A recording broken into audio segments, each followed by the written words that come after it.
we're gonna talk about 5 things that mold inspectors don't know about mold toxicity. So mold inspectors are a dime a dozen out there. If you think you have toxic mold in your home and you Google search mold inspector, there's gonna be a ton of ads that pop up and say that they can come and help assess. However, what I have found is that mold and toxic mold are quite different. And so a lot of mold inspectors are just looking for what we'd say like is more allergenic type of molds, not really for like the mycotoxins produced by molds that can make most people sick and that you won't always see with the naked eye as well. In my own mold healing journey, initially when I first had a mold inspector come out to the house, he did a once over through the home, said he didn't see any signs of leaks or water damage, and just offered to do maybe a carpet cleaning for the home, like bada bing, bada boom, see you later. As my health began to decline, however, more and more, I didn't take no for an answer. And so I began to do my own research and had thankfully a colleague in the mold space as well who was able to educate me on how to actually test for mold. And so number one thing that most mold inspectors don't know or don't utilize enough would be like a mycotoxin testing or cloth sampling called ERMI testing. And so if your mold inspector comes to you and doesn't know what a mycotoxin is, hasn't really heard about that, or hasn't heard about ERMI testing, that could be a red flag that this mold inspector is not really aware of what toxic mold is and or how to really assess for it. And this is something that is really common in the space. Number 2, toxic mold can actually hide and not be seen with the naked eye. So a lot of times it's in the HVAC systems. If you're turning on the air conditioning, for example, during the spring or the summer, maybe some of those spores get kicked up. It can also be hiding behind walls just from the building process. So maybe the home was constructed really during a rainy season where there was a lot of water damage that occurred to the materials being built with, and the home was actually built on shaky ground already.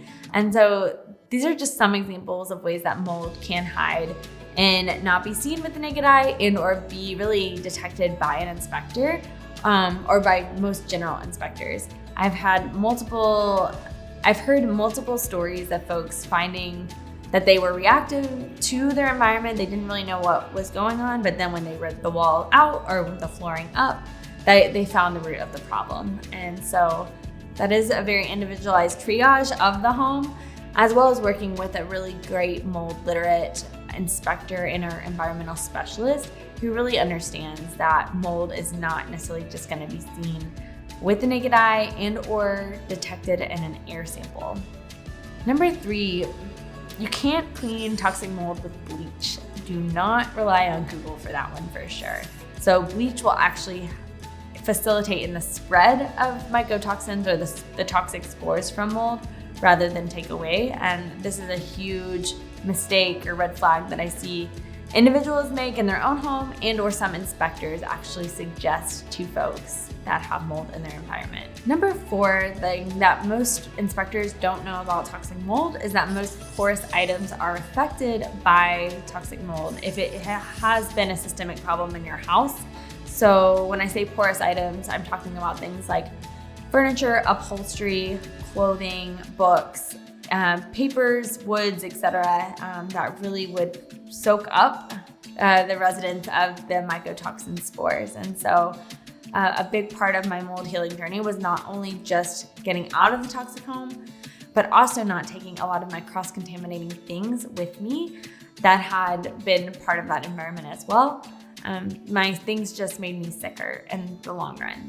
Number 5 thing that most inspectors won't tell you about toxic mold is that it can happen in brand new houses. And so while I was on my mold healing journey and really trying to find that higher ground, I did do quite a few testing experiments with homes that I would go into, all new construction. And I would say 98% of them did come back with some toxicity threshold levels. And so as I mentioned a little bit earlier, a lot of times this just can happen with the building process.